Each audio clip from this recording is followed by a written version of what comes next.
Hello guys, welcome to Amit Things. In this video we will learn how to install PHP on Linux. For that, go to activities, click on it, type terminal, click on it to open. Now herein type the command sudo space apt space install PHP and press enter. Enter the admin password, press enter. Do you wish to continue? Press Y and press enter.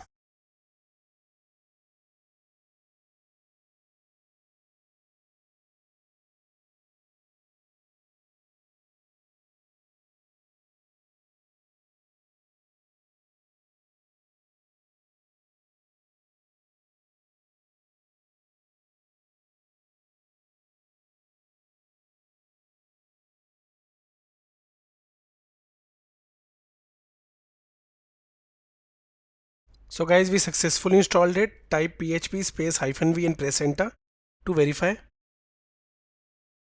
Here you can see we successfully installed the 8.1.2 version. So guys, thank you for watching the video.